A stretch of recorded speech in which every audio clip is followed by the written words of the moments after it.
नमस्कार, मैं दिनेश कांजी न्यूज डंका के स्टूडियो में आप सभी का स्वागत करता हूं। वार्तालाप में फिर एक बार हमारे साथ जुड़ रहे हैं प्रोफेसर करुणाशंकर उपाध्याय जी। रक्षा विशेषज्ञ है और एक बार पहले आप उनको सुन चुके हैं और उनके साथ हमने जो चर्चा की थी संरक्षण इस विषय पर, उसको आपका बहुत बढ़िया प्रतिसाद मिला। कमेंट बॉक्स में कई कमेंट आए, उनमें कई कमेंट ऐसे थे कि आप ये सब जानकारी साझा मत कीजिए, शायद इससे देश को कोई खतरा हो सकता है। तो ये डिस्क्लेमर देना चाहूंगा कि इस वार्तालाप में हम जो भी चर्चा करते हैं वो सारी जानकारी पब्लिक डोमेन में उपलब्ध है। तो करुणाशंकर जी, स्वागत है आपका फिर एक बार। नमस्ते, नमस्कार, धन्यवाद। तो फिर एक बार सिलसिला शुरू करते हैं बातचीत का। जी, शुरुआत करते हैं G7 परिषद से, जहां प्रधानमंत्री जी गए हैं और राफेल के सिलसिले में इमैनुअल मैक्रोन जो फ्रांस के राष्ट्रपति है उनसे कुछ चर्चा हुई है जी। तो क्या बात होने की संभावना है?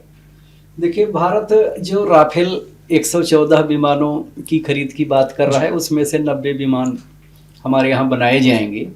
तो पहली बात यह है कि हम चाहते हैं कि फ्रांस जो है हमको सोर्स कोड दे, जिससे हम जब चाहें, जिस ढंग से चाहें, अपनी मिसाइलें उसमें फिट कर सकते हैं। दूसरी बात, हम लोग तकनीकी ट्रांसफ़र चाहते हैं कि वो पूरा का पूरा तकनीक हमको दे दे। तो चूँकि भविष्य में हम यहाँ उसका प्रोडक्शन करने जा रहे हैं, उसकी फैक्ट्री लगाएंगे, तो हमारा यही प्रयास होगा कि हम राफेल का उत्पादन जो है लाइसेंस के आधार पर जितना चाहें, केवल 90 ही नहीं, अगर ज़रूरत पड़े तो हम और भी ज़्यादा कर सकते हैं। तो दोनों चीज़ों पर बात चल रही है। अगर फ्रांस तैयार होता है, अगर वो सोर्स कोड नहीं देता है, तो ऐसी तकनीक हमको ज़रूर देने के लिए तैयार है कि हम बाहर से अपनी मिसाइलें फिट कर सकें। चूँकि राफेल ने ऑपरेशन सिंदूर में अपनी हवाई श्रेष्ठता सिद्ध की है और 4.5 पीढ़ी का जो विमान चीन का J-10C था उसको ध्वस्त किया है। तो इसलिए राफेल की जो उपयोगिता है भारतीय वायुसेना के लिए स्वयं सिद्ध है। तो यह निश्चित रूप से एक बहुत बड़ा और अब तक का माना जा रहा है पूरे विश्व का सबसे बड़ा रक्षा सौदा होने जा रहा है।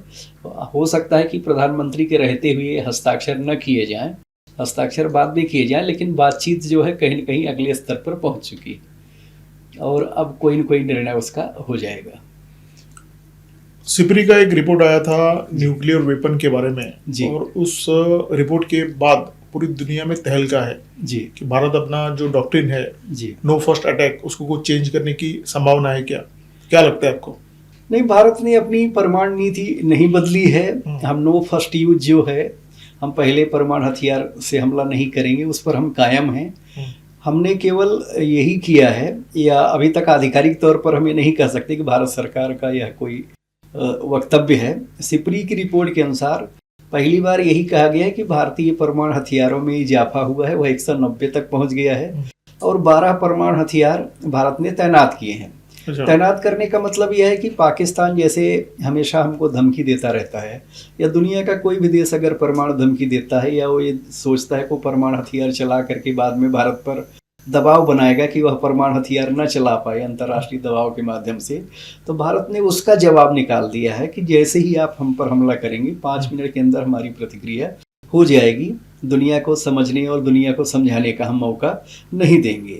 इससे क्या होगा कि हमारा जो परमाणु प्रतिरोध या सेकेंड स्ट्राइक क्षमता जो है वह त्वरित कार्रवाई करेगी। और हमारा जो परमाणु सिद्धांत है या डॉक्ट्रिन है, उसमें हमने यही लिखा है कि अगर किसी भी देश ने भारतीय जनता या भारतीय सेना पर या भारत भूमि पर परमाणु हथियारों से, केमिकल हथियारों से, या आप कह सकते हैं जैविक हथियारों से हमला किया, तो हम उसकी प्रतिक्रिया में परमाणु हथियारों का ही प्रयोग करेंगे और इतनी भीषण प्रतिक्रिया करेंगे कि उस देश का अस्तित्व ही संकट में आ जाएगा। अच्छा, इसके पहले जो स्टेटस था वो क्या था? अभी आप न्यूक्लियर वेपन रेडी रखेंगे जी, तो उसके पहले जो स्टेटस था वो क्या था? देखिए, जैसे अभी भी मान लीजिए कि 12 के अलावा जितने परमाणु बम हैं वो तैयार हैं, उनको असेंबल करना पड़ेगा जब छोड़ना होगा। तो देखिए, परमाणु हथियार पहली बात यह है कि युद्ध के लिए नहीं होते, ये केवल डिटरेंस के लिए हैं, ये प्रतिरोधक क्षमता को दिखाते हैं। लेकिन चूंकि हमारे पड़ोस में ऐसा देश है पाकिस्तान जो हमेशा धमकाता रहता है और उनके यहाँ बहुत ज़्यादा संयमी और विवेकशील लोग नहीं हैं, तो कभी भी कुछ भी कर सकते हैं। तो अगर वो अचानक मान लीजिए तैश में आकर परमाणु हमला करने का प्रयास करते हैं, हम उनके हमले को भी निरस्त कर सकते हैं, वह क्षमता हमारे पास है। लेकिन अगर मान लीजिए वो हमला करने का प्रयास भी करते हैं तो हमारी जो प्रतिक्रिया होगी उनके अस्तित्व के लिए संकट पैदा कर देगी, यह बात वह भी जानते हैं। तो हमको इसलिए ज़रूरत पड़ रही कि जो परमाणु पनडुब्बियाँ होती हैं या जो हमारी अंतर महाद्वीपीय मिसाइलें हैं या जो नेक्स्ट जनरेशन की हमारी मिसाइलें अग्नि प्राइम जैसी, उन सारी मिसाइलों को हम धीरे धीरे तैयार कर रहे हैं कि हमारे पास कुछ हथियार जो पूरे विश्व के जितने भी बड़े परमाणु संपन्न देश हैं, चाहे रूस हो, अमेरिका हो, ब्रिटेन, फ्रांस हो या चीन हो, सब ने अपने कुछ हथियार तैनात मुद्रा में रखे हैं। तो भारत अब उन देशों में शामिल हो गया है। यह एक प्रकार से हमारी जो सेकेंड स्ट्राइक क्षमता है उसको बहुत मजबूत और बहुत त्वरित प्रतिक्रिया के लिए तैयार करता है। इसकी बहुत ज़्यादा ज़रूरत थी। इससे पाकिस्तान जो ये मानकर चलता था कि वह परमाणु हथियार का प्रयोग करके भी पूरी दुनिया से भारत पर दबाव बनवा करके भारत को रोकेगा, तो वो अब संभव नहीं है। भारत त्वरित प्रतिक्रिया करेगा। दुनिया जब तक समझेगी तब तक हमारा भी हथियार वहाँ पहुँच चुका होगा। अच्छा, मिसाइल के क्षेत्र में जी। इंडिया हर हफ्ते कोई नया टेस्ट करता है। जी, जी। अभी हाल ही में वेव रेडर मिसाइल का टेस्ट इंडिया ने किया। जी। कुछ समय पहले एंटीशिप मिसाइल का टेस्ट किया। बैलिस्टिक मिसाइल के सिलसिले में भी इंडिया अब उस लीग में पहुंचा है जिस लीग में दुनिया के मुट्ठी भर देश है। तो क्या चल क्या रहा है ये? नहीं, देखिए, तकनीक लगातार एडवांस हो रही, बदल रही है। मिसाइलों में हम नेक्स्ट जनरेशन लेवल पर पहुंच गए हैं। जैसे फाइटर एयरक्राफ्ट जो है नेक्स्ट जनरेशन पर चल रहा है, तो हम उसमें तो आगे नहीं बढ़ पाए, लेकिन मिसाइलों के क्षेत्र में हम काफ़ी आगे जा चुके हैं। तो हमने 3 बड़ी मिसाइलों का जो है परीक्षण किया है पिछले 10 दिनों में। एक तो हाइपरसोनिक मिसाइल थी जो 1500 किलोमीटर की रेंज वाली है और वह ध्वनि से 8 से 10 गुना उसकी गति ज़्यादा है। उसके बाद फिर हमने BMD जो बैलिस्टिक मिसाइल डिफेंस सिस्टम तैयार कर रहे हैं, तो उसमें हम 2 मिसाइलें ऐसी कर रहे हैं। एक AD-1 है, दूसरा AD-2 है, advance air defence system 1, advance air defence system 2। इनका काम है कि जो अंतर महाद्वीपीय ICBM जो कहते हैं कि इंटरकॉन्टिनेंटल बैलिस्टिक मिसाइल अगर आ रही है तो वह वायुमंडल की ऊपरी सतह पर, जिसको 100 एटमॉस्फेयर कहते हैं, वहाँ से आती है। तो अगर हम उस मिसाइल को वहीं मार गिराते हैं, मान लीजिए वो परमाणु हथियार भी लेकर आ रही है और हमने उसको वायुमंडल की ऊपरी सतह पर ही मार गिराया, तो वहीं पर उसका कचरा रह जाएगा, जमीन पर कुछ नहीं गिरेगा, तो उससे देश का नुकसान नहीं होगा। तो यह बहुत बड़ी उपलब्धि है कि हम लोगों ने सैकड़ों किलोमीटर ऊंचाई पर AD-1 का सफल परीक्षण किया, जो 5000 किलोमीटर से ज़्यादा दूरी से आने वाली मिसाइल को वायुमंडल की ऊपरी सतह पर मार गिराएगा। और उसके नीचे मान लीजिए वह मिसाइल आ गई, वायुमंडल के थोड़ा सा नीचे आ गई ऊपरी सतह से, तो हम AD-2 का प्रयोग करेंगे और उससे हम वहाँ पर उसको मार गिराएंगे। उसके बाद तो हमारे पास नीचे कई मिसाइलें हैं। S-400 है जो 400 किलोमीटर तक है।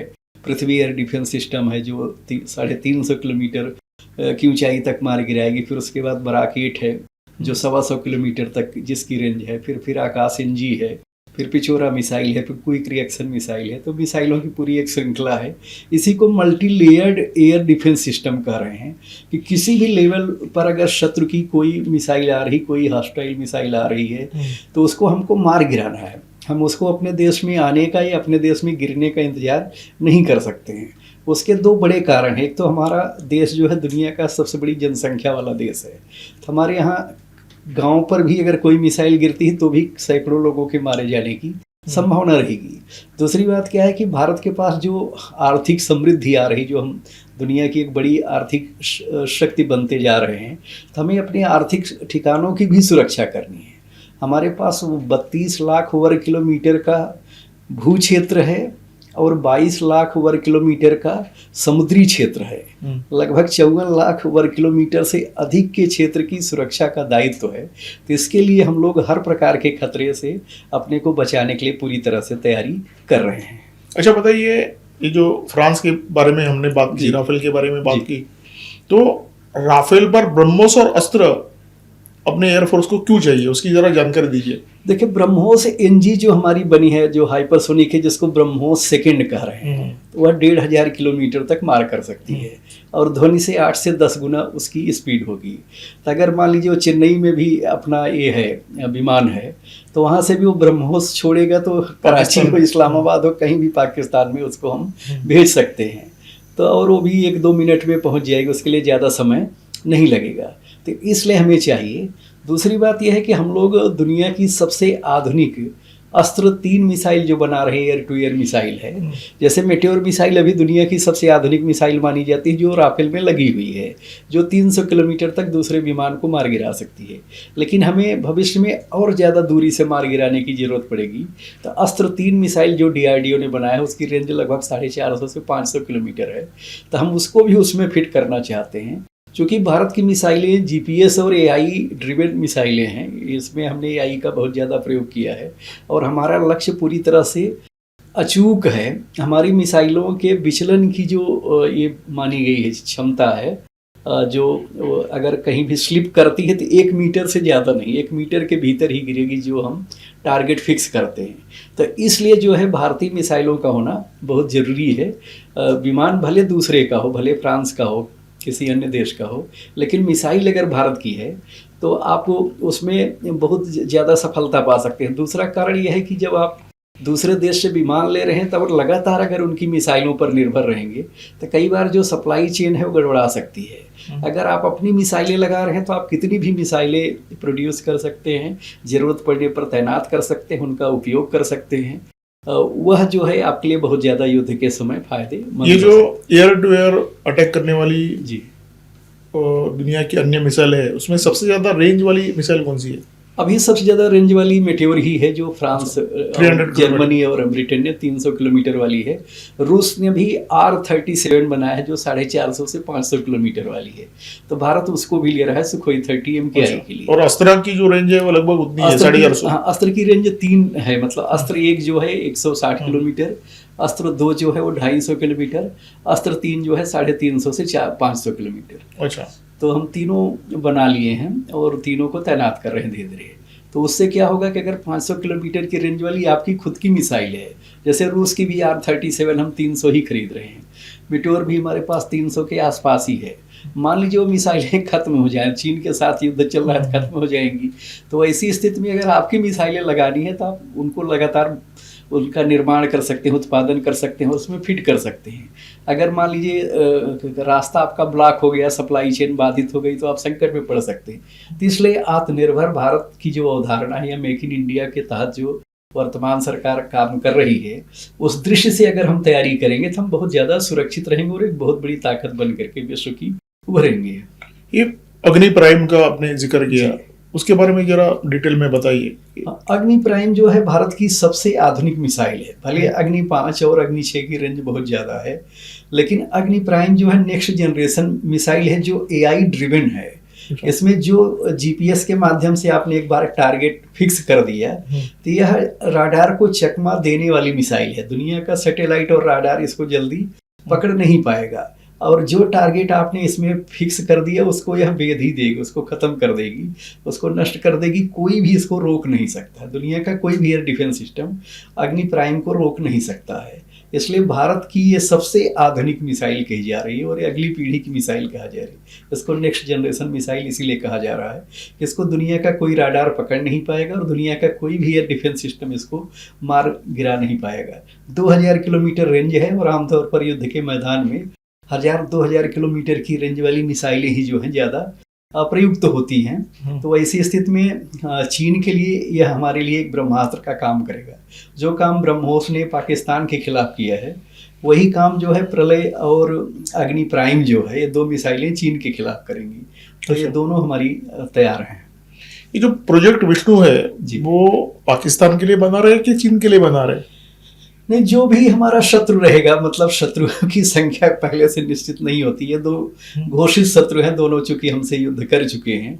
तो पाकिस्तान और चीन तो है ही। मान लो भविष्य में कोई और भी देश शत्रु बनता है, जैसे अभी पाकिस्तान की मदद करने के बाद तुर्की बन गया, और भी कोई देश भविष्य में हो सकता है, तो किसी के लिए भी है। तो प्रोजेक्ट विष्णु जो है हमारी 12 हाइपरसोनिक मिसाइलों की प्रोजेक्ट है। हम 12 प्रकार की हाइपरसोनिक मिसाइलें बना रहे हैं, जिनकी रेंज 1500 किलोमीटर से 10,000 किलोमीटर के बीच होगी। तो हम जब सारी मिसाइलें हमारी बन जाएंगी और सबका परीक्षण अच्छी तरह से हो जाएगा, तो उसके बाद हम विश्व की एक बहुत बड़ी सैन्य ताकत बन जाएंगे।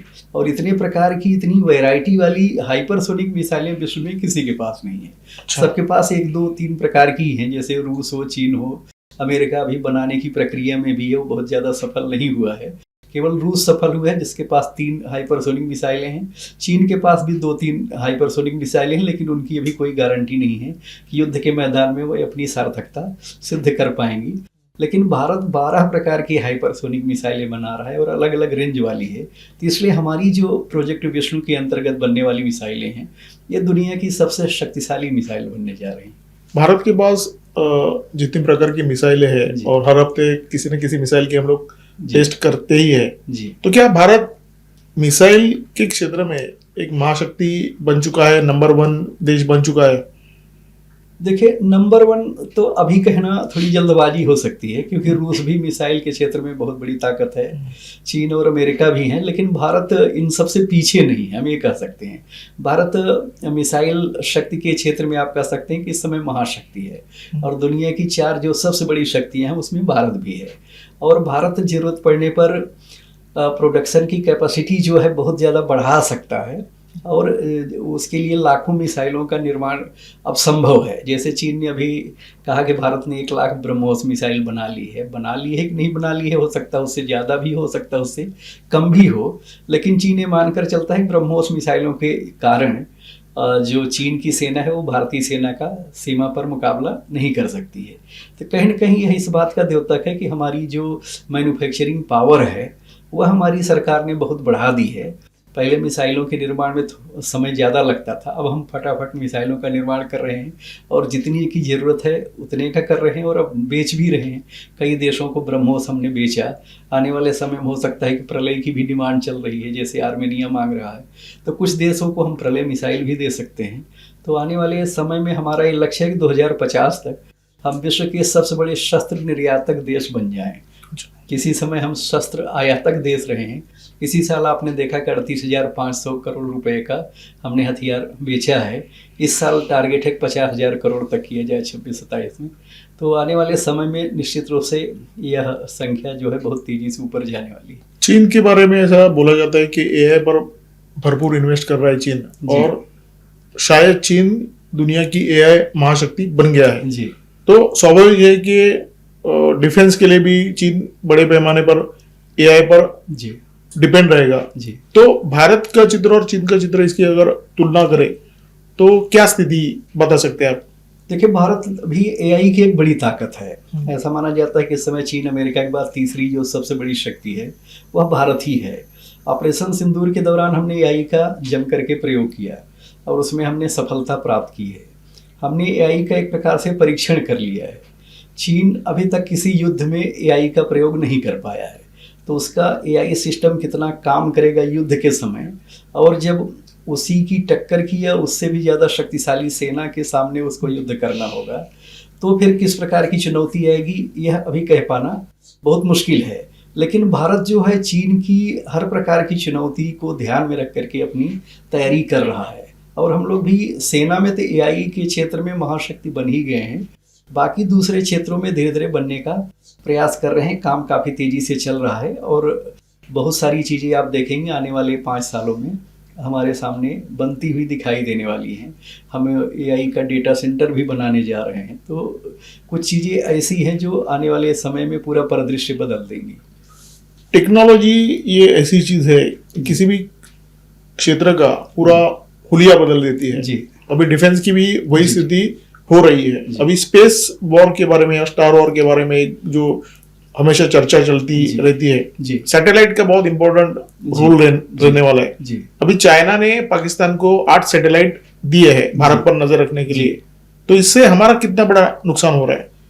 देखिए, भारत की जासूसी तो चीन भी कर रहा है, अमेरिका के सैटेलाइट पहले से ही कर रहे हैं, और पाकिस्तान भी अब कर रहा है। लेकिन भारत ने इतनी अच्छी तैयारी कर रखी है, जैसे चीन के सैटेलाइट ऑपरेशन सिंदूर के समय लगातार ढूंढते रहे कि S-400 कहाँ तैनात है, लेकिन वो ढूंढ नहीं पाए। तो कहीं न कहीं सैटेलाइट को जाम करने की या चकमा देने की शक्ति हमारे पास है। अब उनको गलत सूचना दे सकते हैं। हमारे पास वह तकनीक है कि हम लेजर के माध्यम से ऐसी दीवार खड़ी कर देंगे कि जहां पर हमारा कोई हथियार है वो दिखाई ही नहीं देगा। अच्छा। अभी हम उस तकनीक पर काम कर रहे हैं कि हमारे जैसे युद्धपोत हैं समुद्र में, तो दिखाई ही नहीं देंगे सैटेलाइट को। तो ऐसे हमारी जो मिसाइलें या हमारा जो एयर डिफेंस सिस्टम तैनात होगा सीमा पर या जिस जगह भी, वो दिखाई न दे सैटेलाइट को, हम उस तकनीक पर भी काम कर रहे हैं कि एक प्रकार से जैसे आपने रामायण महाभारत में देखा होगा कि योद्धा जो है गायब हो जाता था, मायावी युद्ध, तो उस प्रकार की स्थिति धीरे धीरे आ रही है। तो कहीं न कहीं ये शाह और मात का खेल है और आने वाले समय में सैटेलाइट की चुनौती और ज़्यादा बढ़ेगी। भारत भी जो है अपने 52 सैटेलाइट आने वाले 3 वर्षों में सेना के लिए लॉन्च कर रहा है, हम भी उस पर तैयारी कर रहे हैं। पाकिस्तान और चीन की हर हिमाकत का जवाब देने के लिए हम तैयार हो रहे हैं। दूसरी बात यह है कि भारत ने ए सेट का परीक्षण करके यह बता दिया था कि हम किसी भी सैटेलाइट को भी मार गिरा सकते हैं।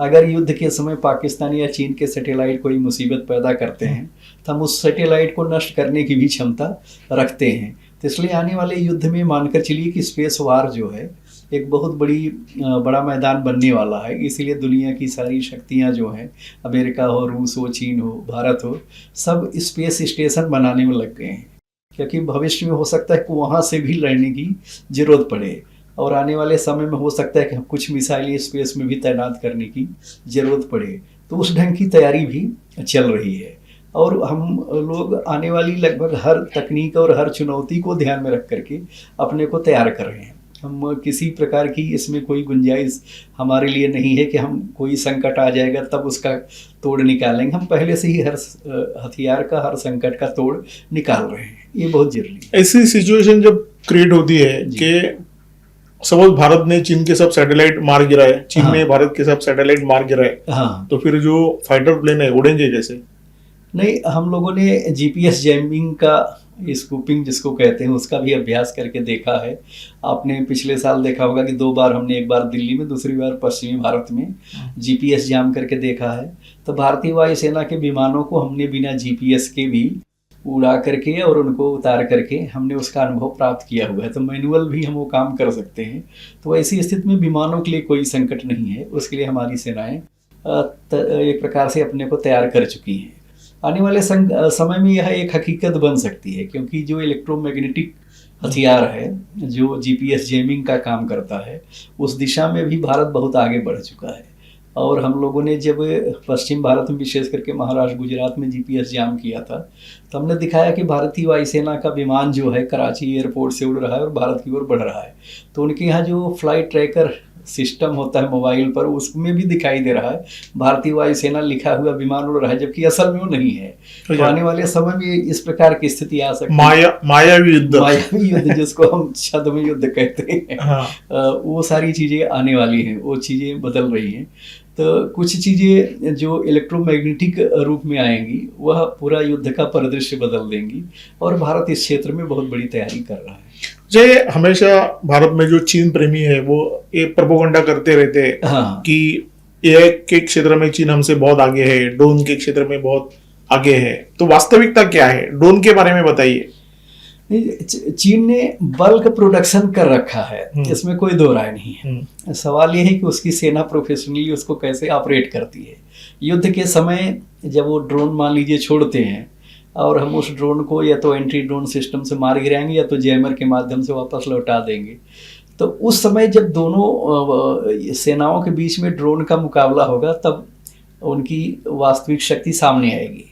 लेकिन भारत ने ऑपरेशन सिंदूर के दौरान पाकिस्तान के 1775 ड्रोन मार गिराए और हमने बहुत कम ड्रोन का प्रयोग किया, लेकिन अपने ड्रोन के माध्यम से ही उनके एयर डिफेंस सिस्टम जो चीन का ही था HQ-9B, उसको हमने ध्वस्त किया। लाहौर और चकराला 2 जगहों पर हमने लॉकहीड मार्टिन के 4 राडार जो ध्वस्त किए थे वो भी ड्रोन के माध्यम से ही ध्वस्त किए। तो कहीं न कहीं भारत का जो ड्रोन था वह बहुत प्रभावी हमला करने में सक्षम रहा और उनके सारे ड्रोन हमने मार गिराए या तो वापस लौटा दिए इलेक्ट्रॉनिक जैमर के माध्यम से। तो यह इस बात का द्योतक है कि चीन के हथियार भारतीय हथियारों का मुकाबला नहीं कर पाएंगे, क्योंकि भारत के जो भी हथियार हैं वो युद्ध में परीक्षित हैं और चीन के हथियार अभी तक तो खिलौना ही सिद्ध हुए हैं। अच्छा, एक जो वॉर है वो तो चलते रहता है, 365 दिन चलते रहता है, कभी होगा कोई बोल नहीं सकता। वो वॉर है साइबर वॉर जी। तो साइबर वॉर के क्षेत्र में भी चीन का दमखम, यानी बहुत लोग चर्चा करते रहते हैं कि चीन बहुत पावरफुल है, भारत पर साइबर अटैक करके भारत की पूरी सिस्टम जैम कर सकता है, वास्तविकता क्या है? नहीं, वैसा नहीं। चीन ने अटैक किया भी था 10 अक्टूबर 2020 को, भारतीय पावर ग्रिड पर अटैक किया था और उसके बाद बिजली चली गई थी पूरे देश में। मुंबई और दिल्ली में 45 मिनट बाद पावर फिर से रिस्टोर हो गया, बिजली आ गई। बाकी देश में लगभग 3-4 घंटे के अंदर आ गई। हम लोगों ने भी उसकी प्रतिक्रिया की थी। भारत के पास भी साइबर सेना है, हम साइबर युद्ध को हकीकत मान करके अपनी तैयारी कर रहे हैं। हमने उसके 1 साल बाद जो है चीन पर अटैक किया था, तो उनके यहाँ शंघाई और बीजिंग में भी बिजली आने में 3-4 घंटे लग गए थे और पश्चिमी चीन में तो 2 हफ्ते लग गए थे। अच्छा। तो चीन को ये एहसास है कि भारत सॉफ्टवेयर की महाशक्ति है और साइबर युद्ध में भारत से वह नहीं जीत सकता है। तो इसलिए इस क्षेत्र में भी अगर वह आक्रमण करता है तो हम लोग अपनी शक्ति को दिखाते नहीं। चीन ने क्या किया है कि साइबर वार को सिविलियन और इकोनॉमिक क्षेत्र में ज़्यादा चलाया है। उनके लोग जो है जैसे भारतीय बैंकों पर, भारतीय आर्थिक प्रतिष्ठानों पर हमले करके वहाँ से कुछ पैसा निकाल लेते हैं, जो फ्रॉड चल रहा है एक प्रकार से साइबर फ्रॉड। तो चीन का इन्वॉल्वमेंट उसमें ज़्यादा है। भारत किसी प्रकार के फ्रॉड में कभी इन्वॉल्व नहीं होता। कोई व्यक्तिगत तौर पर हैकर हो अलग चीज़ है, लेकिन अब भारत सरकार और भारतीय सेनाएं जो हैं अंतर्राष्ट्रीय अनुशासन और मर्यादा का पालन करती हैं, तो हम उसी के अंतर्गत काम करते हैं। लेकिन अगर इस प्रकार की कोई चुनौती आई तो भारत एंटी साइबर सेल भी हमारे पास है और साइबर अटैक करने के लिए पूरी साइबर आर्मी है जो चीन को बराबर कर सकती है। उसको लेकर हमें कोई ज़्यादा जिसे कहीं डरने की जरूरत नहीं है। और एक महत्वपूर्ण विषय, भारत हिंद महासागर में सबसे महत्वपूर्ण देश है और हमारा जो सागर किनारा है बहुत बड़ा है जी। तो ऐसी स्थिति में अपनी जो नेवी है उसको मजबूत करने के प्रयास पिछले कई वर्षों से मोदी सरकार कर रही है जी। जैसे मिसाइल के बारे में हर हफ्ते न्यूज आती है कि ये मिसाइल टेस्ट हो गया, वो मिसाइल टेस्ट हो गया। वैसे ही खबरें डिस्ट्रॉयर के बारे में है, पनडुब्बियों के बारे में है, फ्रिगेट के बारे में आती रहती है। तो इतने बड़े पैमाने पर भारत जो नेवी की तैयारी कर रहा है, हाँ, उसका उद्देश्य क्या है? देखिए, हिंद महासागर में हिंद महासागर का नाम ही भारत के नाम पर, हिंद के नाम पर है। हिंद महासागर के सबसे बड़े सुरक्षा प्रोवाइडर, सिक्योरिटी प्रोवाइडर हम ही हैं और उसकी सुरक्षा की जिम्मेदारी प्रकार से हमारे पास है। हिंद प्रशांत क्षेत्र में चीन की लगातार दादागिरी बढ़ी है, विशेष करके दक्षिण चीन सागर में। चीन ने अपनी नौसेना का बहुत तेजी से पिछले 25 सालों में विस्तार किया, जिसके कारण आज उसके पास पूरी दुनिया में सबसे ज़्यादा नौसैनिक जहाज हैं। लेकिन भारत ने 2014-15 के बाद, मोदी सरकार आने के बाद, अपनी नौसेना को बहुत ज़्यादा शक्तिशाली बनाने का कार्य आरंभ किया। आज आप देख रहे हैं कि हर 40 दिन में कोई न कोई युद्धपोत अथवा पनडुब्बी भारतीय नौसेना में शामिल हो रहे हैं। इस साल जो है 2026 में कुल 19 जहाज जो है भारतीय नौसेना में शामिल होने वाले हैं। आने वाले समय में हम एक बहुत बड़ी नौसैनिक शक्ति बनने जा रहे हैं। आज अमेरिका ने भी जो हिंद प्रशांत कमांड उनकी थी, इंडो पैसिफिक कमांड, उसका नाम बदलकर यूएस पैसिफिक कमांड कर दिया, हिंद या इंडिया शब्द निकाल दिया। तो इसका 2 अर्थ हो सकता है, या तो भारत को से अपने को अलग करना चाहता होगा, दूसरा ये हो सकता है कि उसने मान लिया है कि हिंद महासागर की जिम्मेदारी भारत के पास है, हमको केवल प्रशांत महासागर देखना है। तो इसके दोनों अर्थ हो सकते हैं, इसलिए इसको निगेटिव ही लिया जाए जरूरी नहीं है। तो ये माना जा रहा है कि हिंद महासागर की सबसे बड़ी नौसैनिक शक्ति हम हैं और चीन युद्ध के समय जितने नौसैनिक युद्धपोत और पनडुब्बियां भेज सकता है, उनके इलाज की हम तैयारी करके, जिसे कहें कि अंडमान निकोबार से लेकर के जो सुंदा जल संधि है जो इंडोनेशिया का है, उसके सामने ऑस्ट्रेलिया का कोकोस आइलैंड है, हमने ऑस्ट्रेलिया के साथ सैन्य समझौता किया है कि युद्ध के समय ऑस्ट्रेलिया हमारे नौसैनिक अड्डों का उपयोग कर सकता है और हम उसके नौसैनिक अड्डों का कर सकते हैं। तो जो कोकोस आइलैंड है वहाँ पर भारतीय नौसेना और भारतीय वायुसेना की हम तैनाती करके वहीं से चीन के जहाज और पनडुब्बियाँ आते हैं तो उनको हम वहीं जल समाधि दे सकते हैं। तो उस प्रकार की भी हमारी तैनाती है। इसलिए आने वाले समय में समुद्र पर जिसका राज्य होगा, अंतरिक्ष में जिसका राज्य होगा और तकनीक में जिसका राज्य होगा, वही दुनिया में सबसे शक्तिशाली रहेगा। और भारत इन तीनों क्षेत्रों में अपने को लगातार आगे बढ़ा रहा है और तैयार कर रहा है। पाकिस्तान का जिस प्रकार से उपयोग चीन के माध्यम से होता है भारत के विरोध में जी, तो ताइवान को तो चाइना का ओपन थ्रेट है जी, तो ताइवान का हम लोग उस प्रकार से उपयोग नहीं करते चीन के खिलाफ?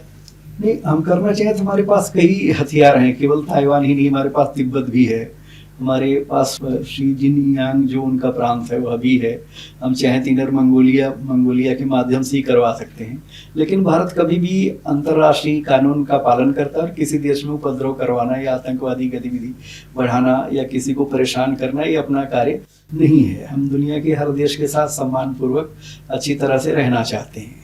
लेकिन अगर कभी कोई ज़रूरत पड़ी तो हम भी चीन के खिलाफ उसके दुश्मनों का प्रयोग कर सकते हैं और ईश्वर करे कि वैसी कोई नौबत ना आए। लेकिन अगर वैसा आता है तो हम भी उसके लिए तैयार हैं। पाकिस्तान क्या है वो उसका अस्तित्व ही जो है भारत की शत्रुता पर निर्भर करता है। इसीलिए वो देश ही बना है वो भारत के खिलाफ लड़ता रहेगा, भारत के खिलाफ बोलता रहेगा, भारत के खिलाफ कार्य करता रहेगा। और चीन जानता है कि उसकी खुद की सेना जो है भारतीय सेना का मुकाबला नहीं कर सकती है। तो इसलिए अपने हथियारों की टेस्टिंग के लिए, अपनी नई तकनीक की जानकारी के लिए वो चाहता है कि पाकिस्तान के माध्यम से युद्ध होता रहे और पाकिस्तान के माध्यम से वह टेस्ट करता रहे। और पाकिस्तान को शक्तिशाली इसलिए बनाना चाहता है कि भारत एक मोर्चे पर हमेशा उलझा रहे तो चीन की तरफ ज़्यादा ध्यान न दे पाए। ये दो बातें आप देखेंगे जो हमारे लिए बहुत ज़्यादा गंभीरतापूर्वक विचार करने का मुद्दा है।